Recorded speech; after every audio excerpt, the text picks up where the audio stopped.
저는 김진호, 42살의 평범한 회사원입니다. 2022년까지만 해도 저는 행복한 가장이었습니다. 아내 미선, 38살, 중학생 딸과 초등학생 아들을 둔 평범한 내 가족이었죠. 저희는 부산 해운대구의 한 아파트에서 살았습니다. 우리 아파트는 좀 특별했습니다. 300세대 규모의 아담한 단지였는데 입주민들끼리 유독 친했거든요. 특히 주부들의 모임이 활발했습니다. 해운대 맘스라는 이름으로 10명 정도가 핵심 멤버였고 제 아내 미선도 그 멤버였습니다. 처음에는 좋았습니다. 여보, 오늘도 모임이야? 응, 잠깐만 커피 마시고 올게. 아내가 친구들과 어울리니 표정도 밝아지고 스트레스도 풀리는 것 같았죠. 모임의 리더는 1201호에 살던 정은주 씨였습니다. 42살, 전직 승무원 출신으로 늘 세련되고 당당했죠. 그녀는 늘 주부들에게 자기 삶을 가져야 한다고 말했습니다. 미선이도 좀 꾸미고 다녀. 우리가 아줌마야. 남편한테만 매달리지 마. 주부도 자기 인생이 있다고. 다른 멤버들도 개성이 강했습니다. 막내인 501호 박지연 씨는 35살이었지만 제일 활발했고 802호 최수연 씨는 조용했지만 은근한 리더십이 있었으며 1502호 김하나 씨는 전직 간호사로 늘 모임의 분위기 메이커였죠. 그들은 일주일에 서너 번은 만났습니다. 커피 모임, 점심 식사, 쇼핑. 그들의 대화 주제는 늘 남편과 자녀들, 그리고 끝나지 않는 집안일이었습니다. 그러던 2023년 3월, 은주 씨가 모두를 들뜨게 하는 폭탄 선언을 했습니다. 얘들아, 우리 일본 여행 가자. 3박 4일. 오사카, 교토. 벚꽃 시즌이야. 그 말에 주부들의 눈이 반짝였습니다. 그들의 얼굴에는 이 지겨운 일상에서 벗어날 수 있을까 하는 간절함이 묻어 있었습니다. 근데 남편들이 허락할까? 라는 걱정 섞인 질문에 은주 씨는 당당하게 말했습니다. 왜 허락을 받아? 통보하면 되지. 그 말에 모두는 묘한 해방감을 느꼈습니다. 그날 저녁 미선이 조심스럽게 제게 말했습니다. 여보, 나 일본 가도 될까? 저는 내심 불안했습니다. 혼자도 아니고 10명이나. 하지만 미선의 간절한 눈빛을 보니 차마 거절할 수 없었습니다. 그래, 가. 즐겁게 놀다 와. 그 말에 미선은 해맑게 웃으며 고맙다고 했습니다. 다른 남편들도 마지못해 허락했다고 합니다. 그들은 몰랐습니다. 그 여행이 그들의 삶을 송두리째 뒤흔들 파국이 될 줄은. 2023년 4월 10일 10명의 주부들이 김해공항에 모였습니다. 그들은 마치 첫 소풍을 가는 소녀들 같았습니다. 와, 정말 가는구나. 10년 만에 해외여행이야. 저는 그들을 배웅하며 조심하고 즐겁게 놀다 와라고 말했습니다. 미선은 제게 해맑게 웃으며 손을 흔들었습니다. 그게 제가 기억하는 미선의 마지막 순수한 미소였습니다. 여행 첫날과 둘째 날은 평범했습니다. 그들은 오사카 성과 교토의 금각사를 배경으로 단체 사진을 찍어 보냈고 맛집 인증샷을 보내며 즐거운 시간을 보냈습니다. 하지만 셋째 날 밤부터 연락이 뜸해졌습니다. 오늘은 왜 연락이 없어? 제 물음에 미선은 피곤해서 일찍 잘게라고 답했습니다. 저는 그 말을 믿었습니다. 하지만 나중에 알게 된 사실이지만 그날 밤이 모든 비극의 시작이었습니다. 셋째 날 저녁, 오사카 도톤보리. 주부들은 이자카야에서 사케를 마시며 들떠 있었습니다. 술 기운이 오르자 은주 씨가 제안했습니다. 얘들아, 우리 클럽이나 갈까? 모두가 망설였습니다. 우리 나이에? 하지만 일본까지 왔는데 한 번쯤은 괜찮잖아. 라는 말에 모두 동의했습니다. 밤 10시, 그들은 오사카의 한 클럽으로 향했습니다. 시끄러운 음악, 화려한 조명, 그리고 젊은이들로 가득한 그곳은 그들에게 완전히 다른 세계였습니다. 어색하게 춤을 추던 그때 한국 남자들이 다가왔습니다. 5명의 남자, 30대 중후반, 회사 워크숍 왔다고 했죠. 저희도 부산에서 왔어요. 동양이네요. 한잔 하시죠. 자연스럽게 합석이 이루어졌고 샴페인과 위스키가 테이블을 돌았습니다. 술이 들어가자 그들의 이성은 무너져 내리기 시작했습니다. 새벽 1시가 넘어가자 분위기는 점차 위험해졌습니다. 은주 씨는 한 남자와 너무 가까이 춤을 추고 있었고 지연은 다른 남자 무릎에 앉아 있었습니다. 미선도. 한 남자가 미선의 허리를 감싸고 있었죠. 은주 씨가 먼저 일어났습니다. 우리 2차 가실래요? 호텔바에서 조용히. 10명 중 7명이 그 제안에 동의했습니다. 3명만 피곤하다며 먼저 숙소로 갔고 그 3명만이 유일하게 무사했던 사람들이었습니다.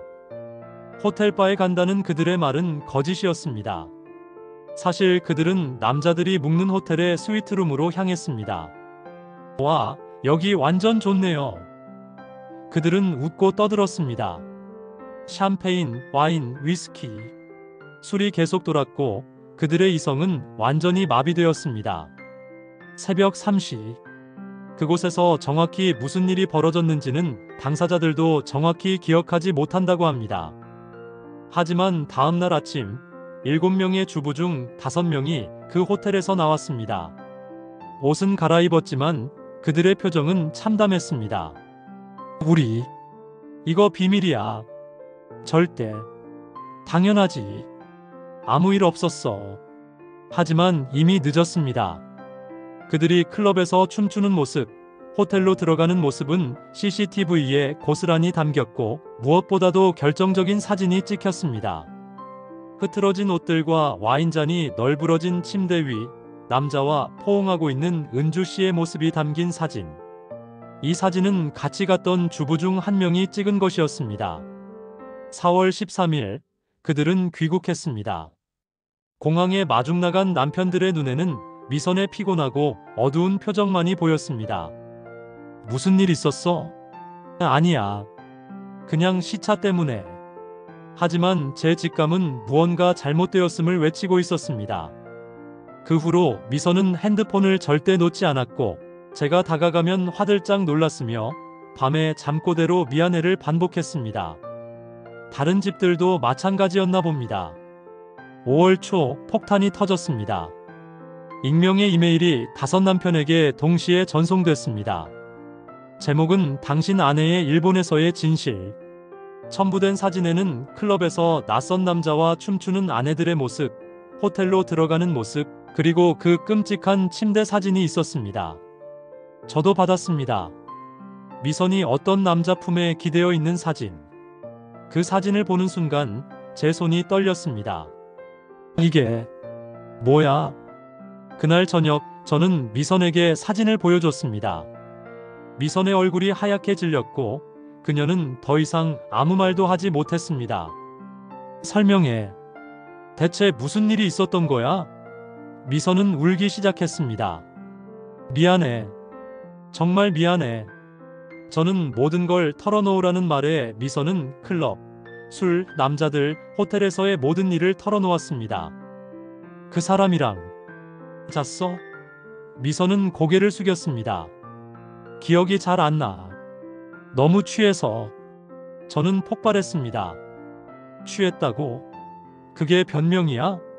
15년을 함께 살았는데, 아이들도 있는데. 미안해. 정말 한 번의 실수였어. 저는 더 이상 미선과 함께 있을 수 없다는 것을 깨닫고 그날 집을 나왔습니다. 다른 집들도 난리였습니다. 802호 수연 씨의 남편은 그날로 이혼 서류를 준비했고 501호 지연 씨는 남편에게 뺨을 맞았다고 합니다. 1201호 은주 씨의 집은 더 심각했습니다. 은주 씨 남편이 그 남자를 찾아내 회사로 찾아가 난동을 부렸고 경찰까지 출동했습니다. 아파트 단지가 발칵 뒤집혔습니다. 해운대 맘스가 일본에서 집단 불륜을 저질렀대. 그 조용하던 사람들이 소문은 삽시간에 퍼져나갔고 그들의 이름은 순식간에 추락했습니다. 5월 한 달은 지옥이었습니다. 미선과 저는 별거를 시작했고 아이들은 할머니 집으로 보냈습니다. 엄마, 아빠 왜 싸워? 아이들에게 뭐라 설명할 수 없었습니다. 해운대 맘스 모임은 완전히 붕괴되었습니다. 서로 책임을 떠넘기고 비난하며 아귀다툼을 벌였습니다. 은주 언니가 클럽 가자고 했잖아. 지연이가 먼저 그 남자들이랑 놀았어. 미선이가 제일 심했어. 그 와중에 충격적인 사실이 또 드러났습니다. 일본에서 만났던 남자 중 한 명의 아내가 이 모든 복수를 계획했다는 것을 알게 된 겁니다. 내 남편이 바람피운 걸 알게 됐어요. 그래서 그 여자들의 남편들도 알아야 한다고 생각했죠. 연쇄 복수극이었던 겁니다. 6월 첫 번째 이혼이 성립됐습니다. 802호 수연씨 부부. 수연씨는 아이들 양육권도 포기하고 친정으로 갔습니다. 이어서 501호 지연씨도 이혼했습니다. 젊은 나이에 이혼녀가 된 지연씨는 극단적 선택을 시도했다가 겨우 살아났습니다. 1201호 은주씨는 더 비참했습니다. 남편이 그녀의 불륜 사실을 회사에까지 알렸고 그녀는 명예퇴직 형식으로 회사를 그만둬야 했습니다.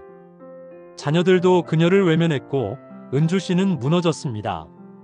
미선과 저는 3개월의 별거 끝에 다시 만났습니다.